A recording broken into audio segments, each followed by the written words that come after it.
Welcome to the Responsible Supply Chain Show, where we explore the world of responsible sourcing and resilient supply chains. I'm your host, Justin Dillon, and in each episode, we'll dive into real stories from some of the world's best business, government, and thought leaders, protecting people, planet, and profits. Let's get it. Okay, today I'm speaking with Simon Platts, former responsible sourcing director at ASOS, a British online fast fashion cosmetic retailer. Simon is a Renaissance man, passionate and capable, and has done some amazing work and has a lot of great things to share about the fast fashion industry. He's done a lot of pioneering work around responsible sourcing in an industry that it's not easy to do. It's a big industry. I didn't know this, but fast fashion is about a $150 billion industry. And one company in particular, Shein, owns 50% of that business. 50%. 94% of Gen Z state that they want clothing made responsibly, ethically, sustainably. And about 90% of Gen Z buy fast fashion, and at least once a year. And those items are worn on average 7 to 10 times. Something else that's worth knowing is that the Trump administration has been playing with a de minimis tax exemption. That is an exemption that allows goods valued at less than $800 to get into the United States duty-free. And fast fashion brands like Shein are facing all kinds of issues. And as a matter of fact, Shein's IPO is having some challenges. The company was once valued at $100 billion, and now estimates have it at $30 billion. So trade, tariff, supply chains, you name it, it's all in the news. We're going to talk about all of it. It's a very timely and relevant show for you. So let's get into my conversation with responsible sourcing OG, Simon Platts. Simon, good to meet you. Tell me where I'm finding you today. I'm in UK. I'm in a little village in the middle of nowhere in a county called Leicestershire, so kind of right in the middle of the country. And we're just battening down the hatches, ready for this storm that's about to hit us, apparently. Oh, did we send that to you here in the US? It did come off the Atlantic, so it came over the pond, but I don't think it was specifically generated from you guys. I want to hear a little bit more about, is it Recom? Recom. Tell me more about, tell the listeners more about what Recom does. About Recom. Okay, so about 2 years ago, I was chatting with a colleague, a friend, who was looking at founding this business called Recom, which ultimately to start with was a white label sort of SaaS platform solution for a brand to be able to plug into their brand network, brand it their own, but enable them to contact and communicate with consumers around recovering products, old products, faulty products, anything that the customer didn't want. That you were going to go out to them and say, look, hey, would you like to send us back any old products? We've developed new collections. There might be an incentive to give them a credit towards a new item from a new collection, maybe even a more sustainable collection than has been. Yeah. So a lot of communication and ability to tell customers that actually it's important that these clothes that you don't have, if you're not going to sell them to your friends, put them on eBay, it was kind of go through the processes. But if you don't want to do any of that, we will take that back and we will put that through the process of Recom. I grew up as a teenager. My favorite place to go to was the thrift store because that's all I could afford. Yeah. And, it was kind of a way to be alternative. And it was we had a place in Berkeley called Odd Aardvarks. And that was just like where I found myself as a young teenager. I've been in it. I've been there. You've been in Odd Aardvarks? I've been to a place, I'm sure it was called Aardvarks, but was it? Do they have one in LA? I'm sure they do. Yeah. This was on Telegraph. I don't even know if it's there anymore in Berkeley. But the concept of that was when, there was cool thrift stores. Yes. And then there's thrift stores, right? But the cool thrift stores were, you were looking for brands, you were looking for something to kind of give you an edge. Is this like a digitized way of doing it? Not wholly, no, because obviously it's a much broader problem. That we've seen the rise of resale, and we've seen what eBay, Depop, Vinted. Although the irony of Vinted, the biggest brand label that you'll find on Vinted today, and just listen to that word, Vinted, sounds like vintage, Yeah. makes you think something. Yeah. So great that Shein is the biggest seller by a long way on Vinted, Interesting. which is a little bit. Now I'm not going to go into the whole Shein rabbit hole I because get it. actually Yeah. there's a lot, there's a There's lot a lot there. of information, a lot of misinformation. The model, Yeah. only buy what you need when you need it, be accurate, don't waste, don't be wasteful, Yeah. is the model. Yeah. Design it, sell it, make it is the model, and that's the game. That's the one that will win. Try and get that second-hand market going. It's already becoming very, Yeah. very well, very big. Does this create another bite at the apple for brands to make more, Yeah, to make money on something they've already extracted the value by selling it at retail? Can they get another bite at the apple in this secondary market? yeah, but in a smart way rather than a lazy way, if you like. So really, it's about creating value from products that, in theory, you've kind of sold and gone, thank you very much, you've got it, you love it, cheers, bye, come back and buy something else. That's not what the game is about now. Customers don't just, we don't consume like that, we don't shop like that. Right. But if we are going to have stuff out there and we can get more value from it and keep it alive and keep it in the ecosystem longer and use it, and if we're going to put new stuff out there, create it to be recovered and reused and recycled and put out there again, that's got to be a better way of using resource than constantly just growing and taking and without any, the linear model of take it, make it, throw it away. Well, yeah. I mean, I've got a teenager's room full of basketball shoes, which apparently you have to buy basketball shoes for every game now. I mean, it almost feels like I wish it I'd wasn't kept that way when I mine. was a kid. I used to have a It's few. ridiculous. Yeah. But these are like works of art.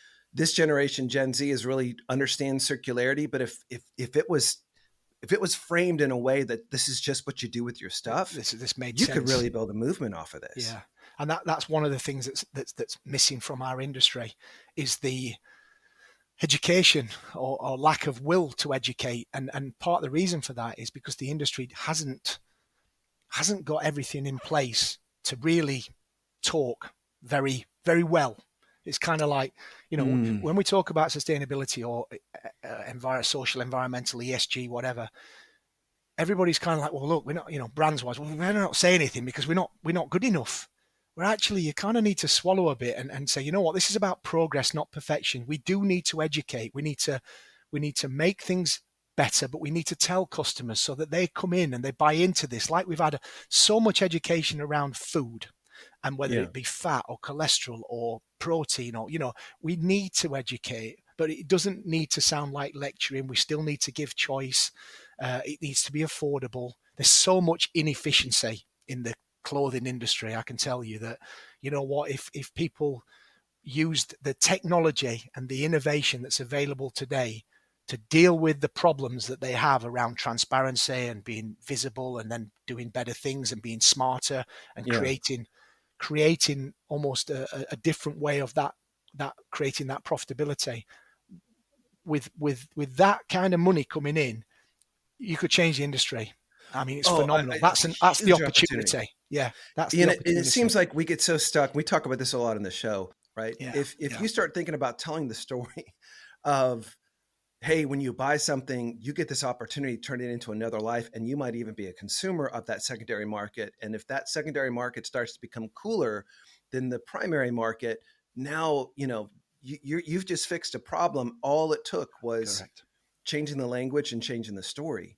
And it seems like you've had such a deep, I mean, you've got a deep bench of experience around this because you've seen it all, right? I mean, you were responsible sourcing director at ASOS. Maybe you can tell us a little bit about ASOS.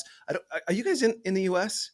Yes. Yeah. Okay. Yeah. We've been in the US. So tell us a little bit about ASOS, and I want to hear a little bit more about your role, because that was a big role at ASOS. Yeah. So the role I took on was, we created the role called responsible sourcing director. Initially, I was asked to come in and look at sourcing, and I having been a buyer for many years before, worked in the outdoor world, so I've had a passion for that kind of outdoor, Patagonias and so on. And so that's been my personal thing. Again, where I live, I could climb, I could camp, I could walk. But what was happening was almost the e-commerce world took the bricks and mortar world, the horse and cart. A friend of mine used this analogy: the horse and cart of the bricks and mortar world, and then used all that mentality and that methodology and tried to put that online, which was like sticking a jet engine on top of a horse and cart. So, all that happens is the whole thing just falls apart. The horse gets decapitated and it's a car crash, which is kind of where we've got to.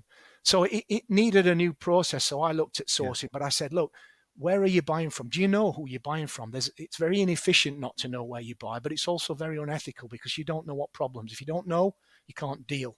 So we must know. So I took on what was called the ethical trade team, and I took on the sustainability team. We were doing some projects in Africa with SOCO in Kenya. We were working on almost cottage industries. We'd started buying what was known as BCI cotton, and so I pulled it together and said, if we're going to do this, we're going to do it. It's kind of, when I talk about sustainability today, I talk about commercial sustainability that brings purpose and profit together, doesn't see them as enemies, sees them as doing something that's smarter, that generates profit, that delivers your purpose. And that's how I want to talk about sustainability. So I precursor it with the word commercial. And that means you've got longevity as a business. So I sold that into the business, and that's what I did. Wherever we went, whatever we did, I wanted to know more. I wanted more visibility. I opened up the supply chain tiers 1, 2, 3, and 4. Wow. We worked with, we saw people that were out there like Labour Behind the Label, Clean Clothes Campaign, Anti-Slavery International. I saw them as people we could work with to try and fix some of the problems. We encouraged every brand that we sold on ASOS to sign up to at least 5 minimum requirements to ensure that they had visibility. They had an ethical trade policy. They declared their supplier list and so on. Because any retailer today that says, "Oh, I'm not telling you my suppliers because that's private," that's just an excuse for either I don't know and I don't want you to know I don't know, or I do know and I don't want you to know what I know because it's crap. So so it's 2025, not 1965. Right. Exactly. So yeah, I came into ASOS and we started looking at regionality. We started digging further into the supply chain. We started trying to move to more sustainable materials. They're still on that journey. We relaunched our what we call fashion with integrity commitments, which was to people and planet, and how we were looking to improve and the steps we were going to make, reducing carbon. And the team, I've been gone 2 years, but the team are still plowing on with that. The CEO that's there today, Jose, wonderful guy, he's doing the best he can. Yes.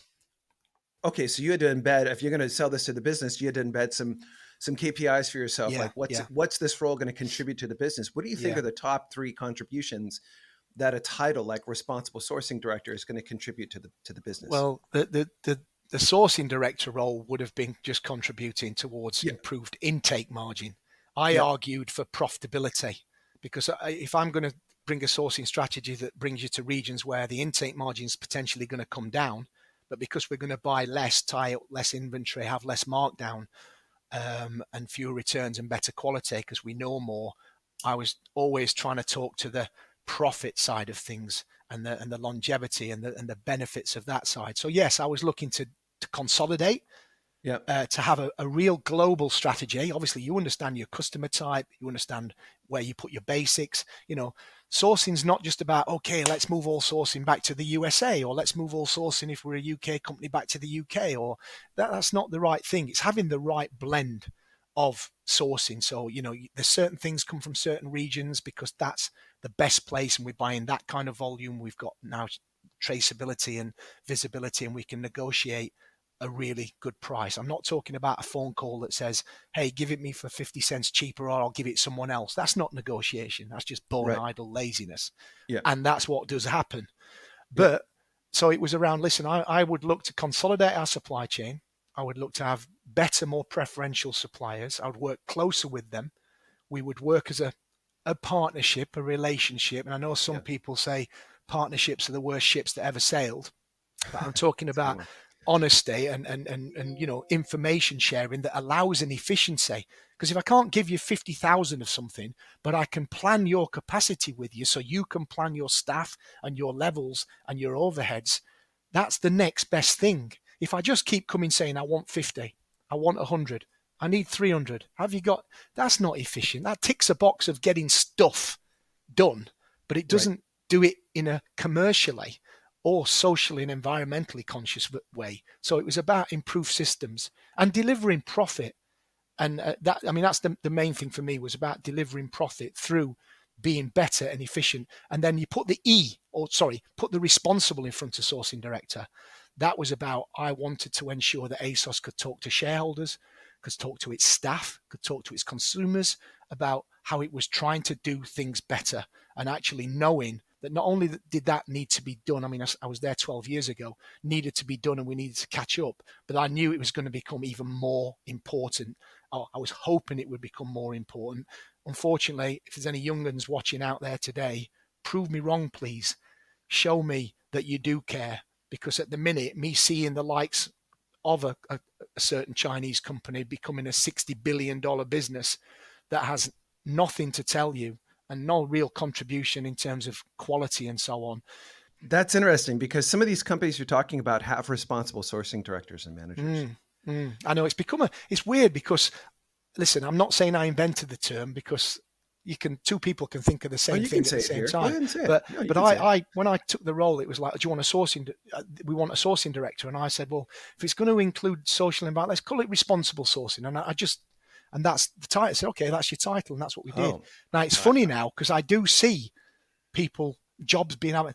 A responsible sourcing director. I don't think it came from me at all. I'm going to go with that. I'm going to say we're interviewing the OG of responsible sourcing. That's good for this podcast. It would be nice to have that. It would be nice to have that as a legacy, but I don't think. I think it's just a coincidence. At minimum, you were early and you were still figuring this out. And even at that stage, your intention around this was, this is a contributor to the business, not dilutive. Yeah. By knowing more and by being more responsible, we can bring more to the business other than just a sustainability story. If you were really going to be honest about what the title should be, it would be a director of an area that's trying to be better and more responsible. It's like when I say these fabrics are sustainable. They're not sustainable. They are more sustainable than something else. You've got to have that word more, but you can't really be called the more responsible sourcing director. That's so good. I've got tons of things in my refrigerator that say organic. I have no guarantee that pesticides didn't go from one field to another accidentally.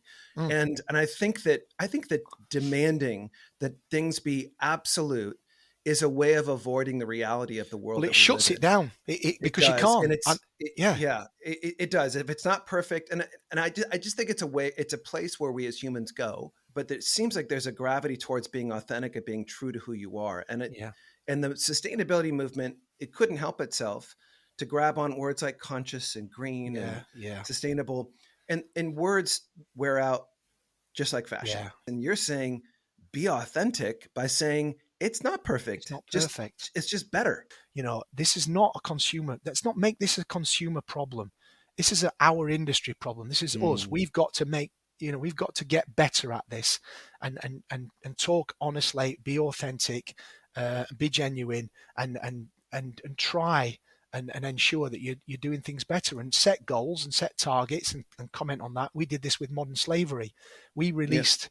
When the UK introduced the modern slavery bill, we wrote our modern slavery statement. Most other companies that legally had to do a statement, doesn't mean you have to do anything, but had to do a statement, wrote a one-pager. We don't tolerate slavery in our industry. We haven't found it. If we do found it, we'll exit the supplier, which, by the way, you shouldn't just do overnight because that has consequences. Yep. Thank you very much. Good night. Ours was like a document on what modern slavery was, how it appeared in our industry, what we were doing to identify it, and what we were doing to remunerate or remedy. And we did a whole project around Mauritius where workers were being brought in and having to pay fees to agents. We got that shut down. We did work in Sri Lanka, in Cambodia, Turkey, and actually the Australian government used our statement as an exemplar of what they wanted a modern slavery statement to look took it like. up a notch. Yeah, they took it up another level. UK. And Canada took it up a notch too. And again, now look at the UK and Baroness Lola Young, who's pushing now for more legislation. There's a group called Anti-Slavery Collective who I've been working with a wonderful lady who's based in Washington called Jean Bader-Schneider. You should look up Jean. Bader-Schneider. She used to be my mentor. So Jean was on my board. Was she? Yeah. Wow.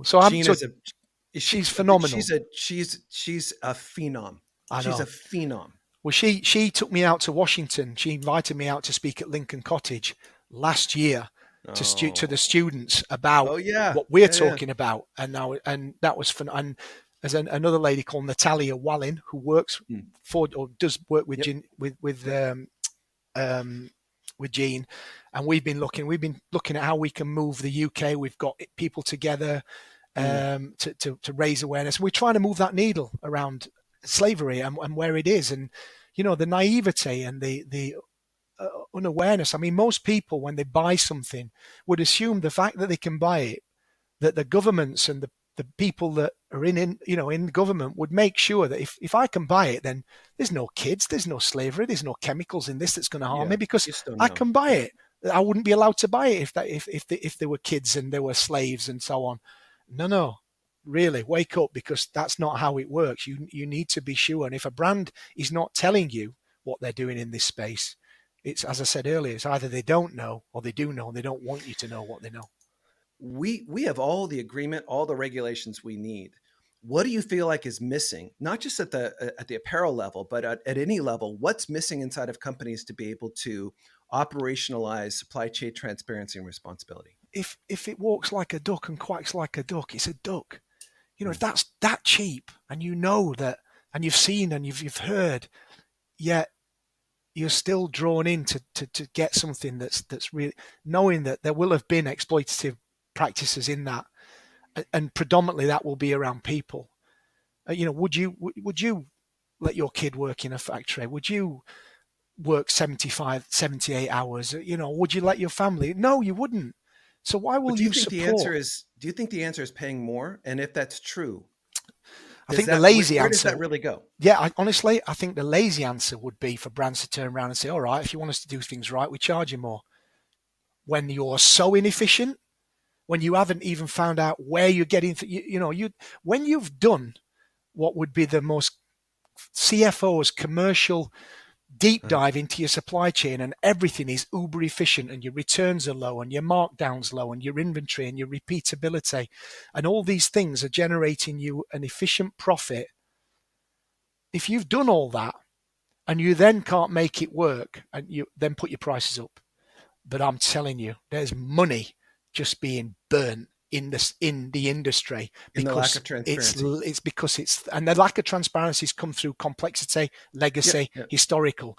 Well, there's a lot of tech out there today that will support you and enable you to get that transparency and to join the Oh, dots I and to agree. to do much more efficient things. Some Yeah. incredible tech that would support you in that.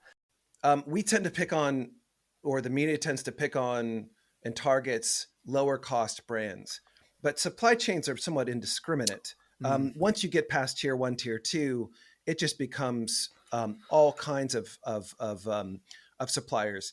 mm.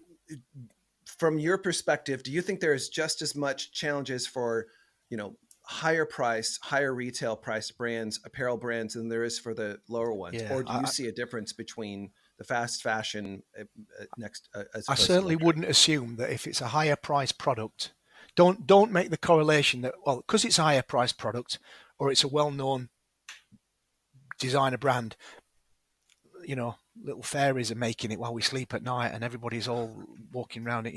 Don't be thinking any of that for a minute, because I mean, I've been in factories that are making for high end that are also making for volume, and they're Mm, the same factories. mm, It's just brand and a label or what someone's prepared to pay. mm. When we started Freedom, our belief was that if we can you know um, get the data in the right hands, change will happen. What we're seeing is in this space, there's a lot of folks taking on data and they get stuck in a paralysis of analysis. And it seems like when you look at something and you can see data, it feels like you've accomplished something. But there is a next step, which is then the mitigation and the removing of that risk. All of the regulations, supply chain regulations, require improvement year Yeah, over year. The point is not just having data, but doing something with it. yeah, What yeah. advice would you give to people that are in these roles that have enough data to start acting on that make it feel like they're stuck? Start somewhere. I mean, honestly, just make a start. Most people, they feel like they're stuck, and then they kind of just sit back on the, well, I'm stuck. I've got no appetite from the business. I mean, you do have to fight. That, if you're in this space within any business, and I've I've met loads of great people. There's a guy called Noel Kintner who used to be the CSO of Nike. He's retired now, but he's on the speaking circuit. And again, we chatted a lot. You have to fight. You have to make businesses understand that this is going to happen, and it needs to be done. So be resilient for sure. You've got to have a thick skin. This podcast is called the Responsible Supply Chain Show. Responsible is a word, but compliance is also a word, and they seem like that sometimes that they're on two ends of the spectrum. Yeah. How, from your experience, your vast experience, how do you start to bring those together to where one doesn't dilute the other? Yeah. So compliance, I think, has a place to help speed things up, and actually, because it's going to speed up certain things, that the knock on of the other things that it's going to drag up with it it's going to be a good thing. So for me, regulation, the industry's had far too long to kind of tidy its bedroom, if you like, and it's been told every night, tidy your bedroom, put your cups in the sink, wash your pots, otherwise everything in your bedroom's going in your bin. And we're at that point now where the world is going, right, I'm going in the bedroom and I'm chucking it all in the bin. And there's a point now where actually, okay, I'm doing it now. All right, leave me alone. I'm going to tidy up now. I'm going to do it. Because if we don't do it, then the lot's going in the bin. And I think we're going to see, sadly, because this means people lose jobs, I think we're going to see brands still fall and disappear. We've seen it on your side of the pond, on my side of the pond. We've seen brands falling off. But you know what? If the brand falling off because of what? Because they've not been able to stay with the program for whatever reason, whether that's because they're now not profitable, because they're not compliant, or they didn't prepare themselves, or they've lost their customer. They're going to become irrelevant brands. We're going to get, we've seen big names that have disappeared, and I think more is going to come. And that's unfortunate. However, I would say, you know what? If they do fall off, and I don't wish anyone to lose their job, but if a brand disappears, maybe it was time for that brand. There's no, God-given right that just because you've been around for 50 years, you should stay around. I would argue if you're in that business, make sure that you are contributing to something that's going to continue. But the way to do that is to understand what that future landscape looks like and be ready for it. Well, you bring hope with that it's backed up by pragmatism. Yeah. And I think that is a formidable cocktail to create change. There's a lot of folks out there crying hope, but just haven't done the work and hasn't seen what it takes to be able to produce a result. And you've done that. I appreciate all of the work that you've done. You've inspired me from a distance. Can't believe it's taken us this long to meet. But I just thank you so much for coming on the show, Simon. Thank you so much for being here. No worries. This is the one thing, the part of the show where we give you one thing to take away from the conversation we just had. As Simon mentioned, there is so much opportunity in supply chains, but so much of that is lost due to laziness and neglect. And laziness meaning supply chains have been run pretty poorly for a long time. And now we have all kinds of technology to help them run better, more transparent. And we're seeing some real returns in this space for companies that are deploying technology to not only chase down challenges around ethics and sustainability, but also just gaps and holes and inefficiencies. And if we want to create change in the world today, as we've said here on the podcast so many times, you can't just create costs for a company, you have to create savings. And the supply chain is just a green field of opportunities to drive operational and reputational excellence. When a company only focuses on its external factors like compliance or public sustainability goals, but ignores issues like human rights and climate issues in its supply chain, it puts its future and even its near future in danger. Issues in supply chains can surface at any time and can knock back any gains that the company has made. I guess the same can be said of us humans. We tend to live pretty external lives, controlling a narrative of a well-lived life, but unresolved issues or trauma can surface at any time. And when we turn to face what's really going on inside ourselves, or by extension, our supply chains, we can find a new power to stand with confidence, take risks, and thrive. I used to think that therapy would slow me down, and the truth is, when I started, it did for a hot second. But afterwards, I was able to run much faster because I found that I wasn't carrying as much. And I think the same can be said of our supply chains. We are carrying a lot of things into our supply chains, into our businesses that we don't need to carry. We just need to turn and face them and get after it.